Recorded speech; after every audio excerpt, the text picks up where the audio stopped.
There's a kind of discipline that never breaks. Not when you're exhausted, not when everything goes wrong, not when you want to give up. And today you'll discover the ancient system that creates unbreakable warriors. Have you ever wondered how Shinobi managed to survive alone for months in the mountains? How they trained in secret for years without anyone knowing? How they maintained absolute discipline without apps, reminders, or motivational coaching? The answer has nothing to do with willpower. It has to do with something they called Ninpo, the way of the invisible warrior. And when you understand the 5 pillars of this system, you realize that the discipline you've tried to build up until now was built on sand. The Shinobi understood something about human beings that modern science only discovered years later. Their brains weren't designed for discipline, they were designed for survival. And that's precisely why their systems work when everything else fails. But it comes at a price. This path doesn't accept those who just want to try. It demands sacrifice. Sacrifice of the weak version of you that trades on your own words. Before I show you how this system works in practice, I invite you to subscribe to the channel, like this video, and activate the notification bell so you don't miss future content. Thank you very much for your attention. Back to the video. Chapter 1. The Failured Boy, Feudal Japan, Iga Prefecture, 1540. There was a 14-year-old boy named Takeshi, whom everyone in the village knows by the wrong nickname, Takeshi the Lazy. This kid had dreamed of being a shinobi ever since he first saw the silhouettes moving across the rooftops at night. But he had one huge problem. He was pathetic. He woke up every day promising to train. Today I'll start. I'd do 3 push-ups, get tired, go eat. I'd promise to meditate. I'd sit for 2 minutes, my mind wandered. I'd get up. I'd vow to practice with the wooden sword. I'd strike 5 times, my arms would ache, and I'd stop. The pattern was always the same. Monday morning. Today is the day. Monday afternoon. Maybe tomorrow will be better. Tuesday. I completely forgot I had promised anything. His father was a blacksmith, a practical man, calloused hands and no patience for dreams. Takeshi, shinobi are legends. Ghosts parents invent to scare children. You will learn my trade and stop this nonsense. Takeshi's father knew that shinobi existed. He also knew that there was a secret school in the mountains. He knew the location of this school, but he never revealed the location to his son, and always pretended not to believe this story, because he didn't trust his son and wanted him to get this stupid idea out of his head. But Takeshi couldn't stop. Every night he looked up at the mountains where the secret school stood. Every morning he woke up thinking, what if I really try this time? And every afternoon he gave up again, until the day everything changed, but not in the way he imagined. Takeshi was returning from the forest after another day of training, 20 minutes of playing with twigs, when he saw a man standing in the middle of the path.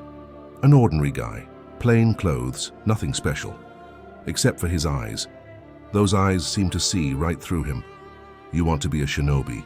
It wasn't a question, it was a statement. Takeshi felt his blood run cold. I was just... You were wasting time. Again. The man took 2 steps forward.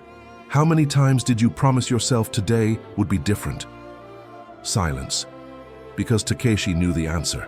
Hundreds, maybe thousands. Come with me.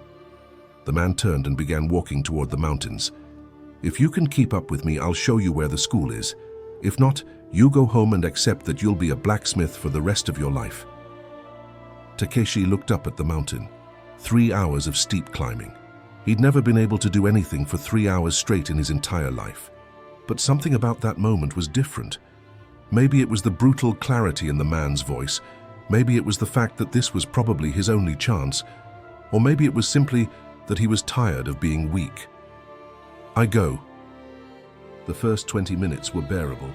At 40, my legs started burning. An hour into the climb, my mind started screaming the same old excuses. This is crazy. You're not cut out for this. Come back tomorrow. But the man kept walking, without looking back, without slowing down, without saying anything. 2 hours later, Takeshi was crawling. Hands and knees on the ground, tears in his eyes, his whole body screaming for him to stop. And in that moment, he understood something that would change everything. The pain didn't matter. The fatigue didn't matter. What mattered was the decision he'd made down there at the trailhead. He'd said he would, and warriors keep their word. Takeshi managed to get up and continued walking. 3 hours and 15 minutes later, Takeshi reached the top. He fell to his knees, vomited, and passed out. When he woke up, he was inside a temple. Dark wooden walls, the smell of incense, absolute silence. The man was sitting in front of him. You completed the first lesson of Ninpo without even knowing it. Welcome to the Koga School. Chapter 2. The Death of the Weak Self. Takeshi woke before dawn to a bell ringing. Not a gentle alarm clock, a bronze bell that seemed to vibrate inside his skull. He looked around. 15 other young men were already standing, wearing identical dark clothes, staring straight ahead. The master, the same mountain man, stood in the center of the hall. In Ninpo there are no attempts, there are only 2 states. You are or you are not. From that moment on you are students. Students wake up when the bell rings, no negotiation. Takeshi looked out the window, it was still dark. But sensei, what time? The master cut him with a look that could melt metal. Questions are thoughts. Thoughts create hesitation. Hesitation creates death. The bell rings, you wake. The end. The first week was torture. The bell rang early. Meditation in absolute silence for an hour. Brutal physical training for 2 hours. Strategy study for another 2. Practice stealth techniques until dusk. Sleep. Repeat. Takeshi wanted to give up every single day. But here was the difference, he couldn't. Because in Ninpo, when you walk through the door, you don't make a commitment to yourself. You make an oath in front of everyone. On the first day, each student had to stand before the entire community and declare, I am a student of the ninja way. My word is my life. If I break my word, I am nothing. The entire school witnessed it. 15 other students heard it. The teacher recorded it in a book. Identity changed in that moment. Do you understand what happened there? Takeshi didn't promise to try.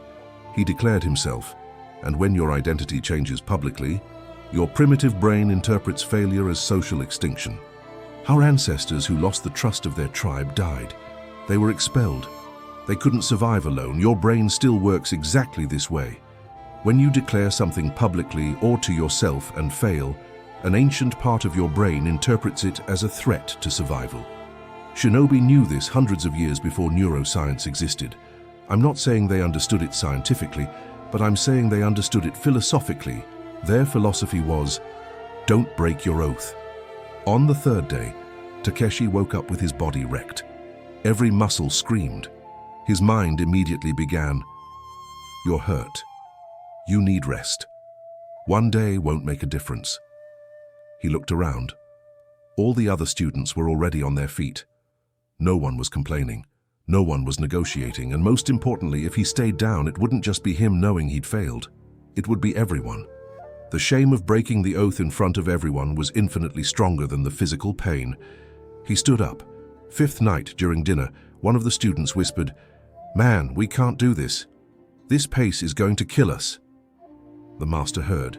He stood up. Take your things away, you're expelled. The boy turned white. But I didn't do anything, I just said, You have sown doubt. Doubt is poison. In Ninpo, thoughts are actions. You have acted against your oath.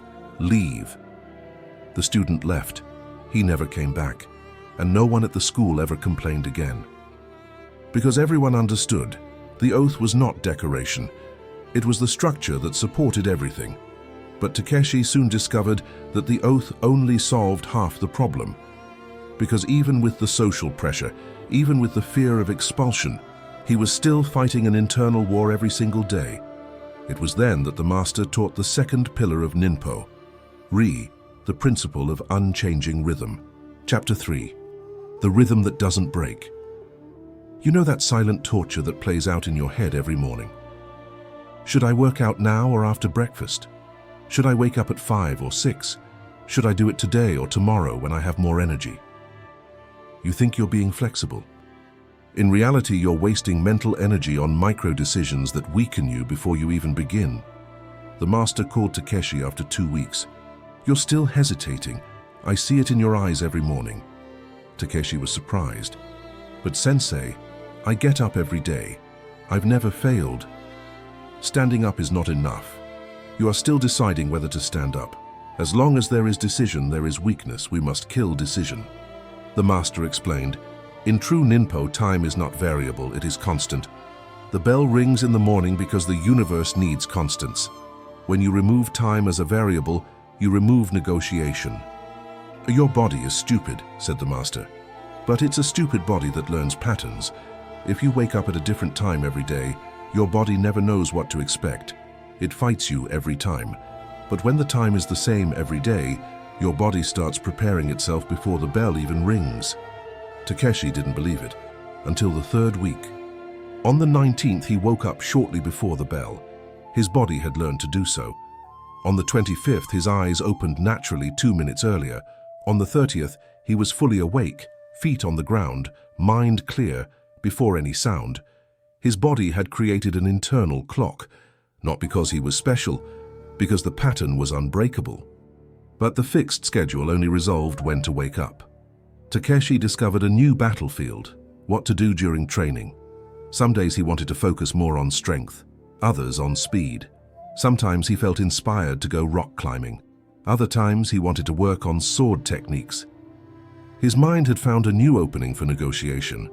Since he couldn't argue about when to train, he began to argue about how to train. The master saw this too. "You are creating chaos where there should be form. In Ninpo, we practice kata, perfect form, repeated endlessly." And then he explained something that sounded like insanity.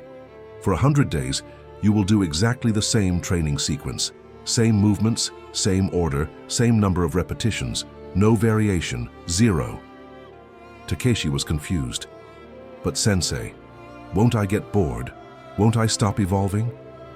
Boredom is the ego resisting transformation, and you only evolve when the practice becomes so automatic that your consciousness can finally observe the invisible details. Chapter 4. The Form That Frees. I'll tell you what no one tells you about variety. You think variety keeps things interesting, but variety is actually where discipline dies. Every day you change your workout. Your brain has to make micro decisions. Should I squat or run today? How long should I spend on each exercise? Which technique should I practice first? Every decision is a crack where your old patterns leak back in. Takeshi began his personal shugyo period, 100 days, in the same way. The sequence was brutal: 50 push-ups, 100 squats, 30 minutes of sword practice following specific kata, 20 minutes of breathing techniques. The same order, the same place, the same time, every single day. First week, his mind screamed for novelty. "This is stupid. You're human, not a machine. Vary things or you'll go crazy." By the second week, the other students were starting to comment, "Man, you're turning into a robot. Where's the creativity, the self-expression?" The master listened and laughed. "Creativity without foundation is just organized chaos. You want to express yourself. First master the form, only then will you have something to express." The third week was pure psychological warfare. Every day Takeshi had to fight the voice that said, "Do something different today, just for today, just so it doesn't get boring." But he remembered the student who was expelled. He remembered the oath. He continued the form. In the fourth week, something strange started to happen. Mental stamina weakened, not because Takeshi got stronger, because stamina wears out faster than discipline. His brain realized he had no available trade. No matter how many times I screamed for variation, the answer was always the same: no. Eventually, the brain stopped screaming. Week 6 was when the magic happened. Takeshi was mid-push-ups when he realized he wasn't thinking. His body was moving through the sequence on its own, like water flowing along the route it always had. It wasn't boredom, it was freedom. Freedom from the tyranny of constant decision-making. 8th week, during sword practice, he noticed for the first time a microscopic detail in his wrist movement. something that would have been impossible to see if his mind had been busy deciding which technique to practice. The master was watching. Now, you see, when form becomes automatic, consciousness can finally pay attention. A neuroscientist at Kyoto University, who has been studying the automation of behavior for 18 years, has discovered something revolutionary. When you repeat an exact sequence of actions for approximately 66 days in the same context, the basal ganglia take over control of the movement. The prefrontal cortex is freed up for higher functions. The behavior becomes as automatic as breathing. On the 45th, Takeshi developed a fever. His body was weak, his head was heavy, everything hurt. The temptation was obvious. I'll skip today. No one trains when they're sick. I'll come back tomorrow when I'm better. This is where everyone gives up. Where you gave up before because you believe the all or nothing lie. If I can't do it perfectly, I don't do it at all. If I can't do it completely, I wait until I can. This logic seems sensible, but it's actually the silent killer of any consistency you've ever tried to create. Takeshi went to his master. "Sensei, I'm sick. Should I rest today?" The master looked at him as if he'd said the most idiotic thing in the world. Rest is different from giving up. If you need true rest, rest. But you're not asking about rest. You're asking for permission to create a gap. What's the difference? A river never stops flowing. During a drought, it becomes a trickle. During a storm, it becomes a torrent. But it never stops. The moment it stops, it is no longer a river. It is just a hole where the water used to be. Your practice is the same. And then the master taught the third pillar of Ninpo, Mukyu, practice without gaps. Are you feeling weak today? Do 10 push-ups instead of 50. Meditate for 5 minutes instead of 20. But do something, because momentum is more valuable than perfection. Takeshi did half the normal training. It was horrible, it was imperfect, it was completely sufficient. Because he maintained momentum. He didn't create a gap. The next day, when the fever subsided, his body returned to full training as if nothing had happened. If he had jumped completely, his body would have interpreted it as a change in pattern. It would have resisted the next day. Well, you jumped yesterday, why not jump today too? But because he never created the gap, the pattern remained intact. Day 70, massive storm. The training hall flooded. Takeshi thought he finally had a legitimate excuse. He sought out his master. "Sensei, where do we train today?" The master pointed to the covered patio. "There. But it's raining." The sensei replied, "So what? Do you think enemies only attack on sunny days? Do you think missions only happen when you're comfortable?" Takeshi trained in the rain. Soaked clothes, slippery ground, bone-chilling cold. But he trained, without a break. Chapter 5. The Invisible Preparation. But Takeshi was about to discover something that nearly broke him, because no matter how strong your oath, how fixed your schedule, how perfect your form, there's one kind of obstacle that knocks everyone down. The obstacle you didn't see coming. Day 80. Takeshi's father showed up at school. Family emergency. He needed to return to the village immediately. Takeshi panicked, not because of the emergency, but because of his training. 20 days to go until the 100 days. If he broke now, the master stopped him before he could speak. "Do you think obstacles ask permission? Do you think life respects your 100 days? "But, Sensei, I promised to complete." "You promised to practice without gaps. You didn't promise it would be convenient. This is your true test. Not when everything is perfect, but when everything goes wrong." And then, the master taught the fourth pillar, Zengi, prior preparation. Our Shinobi is never caught off guard because he has already decided his answers before the questions arise. When X happens, he does Y. Without thinking, without hesitation, he just executes. The master had Takeshi sit down and list every possible obstacle: travel, illness, visitor, emergency, extreme weather, injury. For each one, they wrote down the exact answer. Traveling? Pre-dawn road workout. Sick? Half the reps. Arm injury? Focus on the legs. Rain? Covered patio. Family emergency? Essential 15-minute workout. Takeshi returned to the village. He spent 3 days helping his family. But every day at 4 a.m. he woke up. He did a condensed version, 20 push-ups, 10 minutes of meditation, basic sword kata. The neighbors thought he had lost his mind. Your father needs help and you're playing with a sword at 4 a.m.? But Takeshi understood something they never would. He was helping his father all day. Morning training didn't take anything away from that. It kept his identity intact so he could be strong for his family. He returned to school on day 83. The teacher asked, "How many days did you miss?"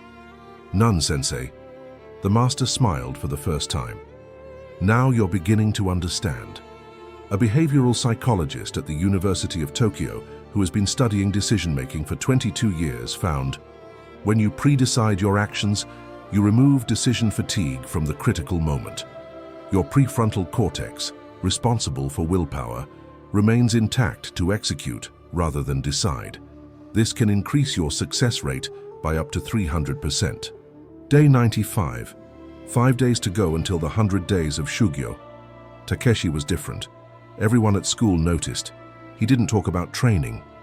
He simply trained. He didn't promise to wake up early. He simply woke up.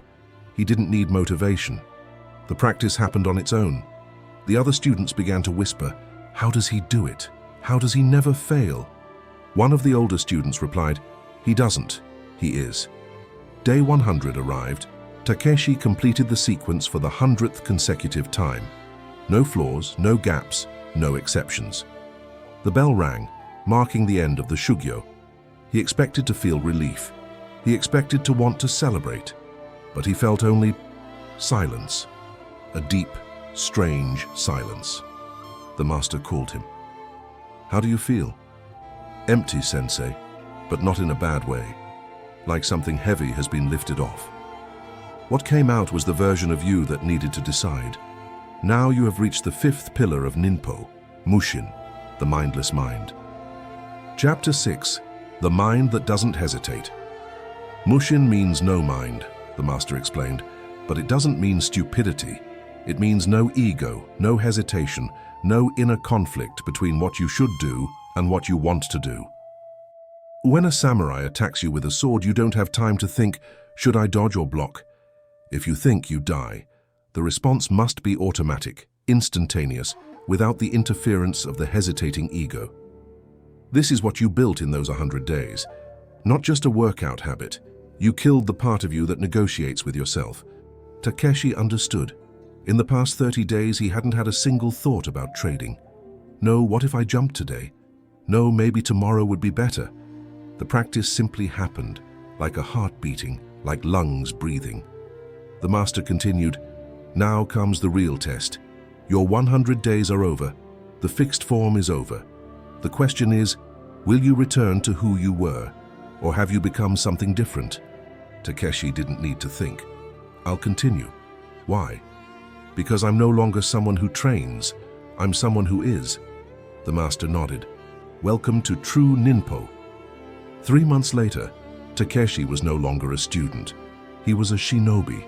Not because he received a certificate, because something fundamental in his structure had changed. His discipline frightened the other students. He never talked about training, never complained, never negotiated. He was simply the kind of person who got things done. One day a new student asked, "How do you manage to never fail?" Takeshi gave the same answer his master had given him. "Failure is no longer an option in my mind, not because I'm strong, because I've removed the option." The student was confused. How do you remove an option? You sacrifice the person you were, the person who negotiated, the person who hesitated. And when that person dies, what's left is only the warrior who kept his word. But Takeshi's transformation didn't stop with training. Something much deeper had happened. And when people started to notice, they didn't say, "How impressive." They said, "This isn't normal." And that's exactly what you need to hear. Chapter 7. The Warrior Who Scare. 6 months after completing Shugyo, Takeshi was sent on his first real mission, infiltrating an enemy castle to retrieve documents. The mission lasted 7 days. 7 days without adequate sleep, without sufficient food, without comfort. Everything that could have gone wrong did. But Takeshi completed the mission. He returned with the documents. When the other shinobi asked how he endured, he said, "I did what needed to be done." But the truth was deeper. During those 7 days, not once did Takeshi think, "I can't take it," because that voice had long since died. In its place, there was only clarity, only action. The master called him over later. "People will start looking at you differently. They'll call you obsessive. They'll say you're extreme, that you need balance. Do you know why?" "No, sensei. Because your discipline exposes their weakness. You are living proof that all the excuses they make are just choices, and that makes them uncomfortable." And the master was right. As Takeshi's reputation grew, people's reactions changed. Some admired him, others feared him, but most reacted with something between discomfort and resentment. "He's not normal. No one needs to be so disciplined. That can't be healthy." But Takeshi had learned something crucial. When your discipline scares others, you're finally on the right level. Normal people get normal results. But warriors, true warriors, operate on a different level. A level where "I can't" doesn't exist in the vocabulary. One day, Takeshi was training in the courtyard at 4 a.m. when a group of new students walked by. One of them muttered, "Man, that's scary. He never stops."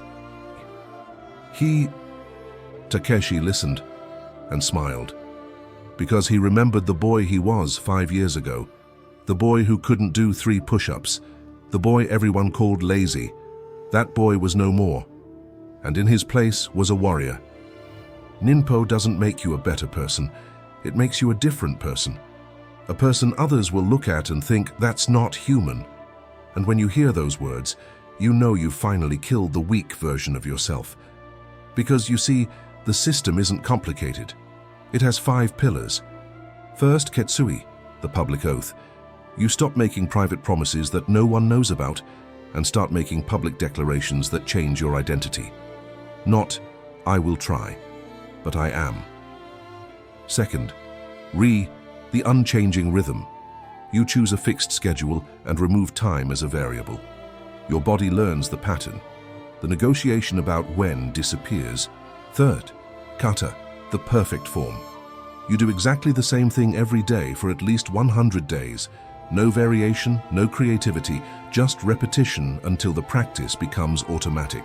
Fourth, mukyu, practice without gaps. You never create a complete gap, no matter what. Emergency, reduced version, illness, half practice, but never zero, because zero breaks momentum. Fifth, zengi, prior preparation. You list every possible obstacle and pre-decide your response. When X happens, you do Y. No thinking, no negotiating, just execution. These 5 pillars transformed Takeshi from a boy who couldn't do 3 push-ups into a shinobi who accomplished impossible missions. Not because he got stronger, because he killed the part of him that hesitated. And now I ask you, are you ready for this kind of transformation?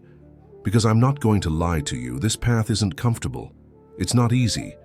It's not for those who just want to improve a little. The Ninpo system will require you to sacrifice a version of yourself, the version that negotiates, the version that hesitates, the version that has 1,000 excuses about why today isn't the right day. And in that person's place, a warrior will be born. Someone who doesn't need cheap motivation, because cheap motivation is for those who are still deciding. A warrior is someone who doesn't break commitments, because commitments are part of identity, not part of a to-do list. People will look at you differently. They'll call you obsessive. They'll say you need to relax, that you're overreacting, that this isn't healthy. Great. That means you're on the right track, because the discipline that scares others is the only discipline worth having. The discipline that makes people uncomfortable is the only discipline that produces extraordinary results. The question isn't whether the system works. The question is, do you have the courage to commit completely? Don't try, don't test, compromise. Choose a habit. 1. Make your public pledge. Choose your fixed schedule. Define your perfect form. Commit to 100 days without gaps. Pre-solve every obstacle. And then watch what happens when you stop negotiating with yourself. Takeshi wasn't special. He was just a weak boy who decided to sacrifice himself so that a warrior could be born. You can do the same. If you like this video, I invite you to subscribe to the channel and activate the bell to receive future content. Remember, discipline is only bad when there is little of it. If you've made it this far, thank you very much for your attention. Until the next video.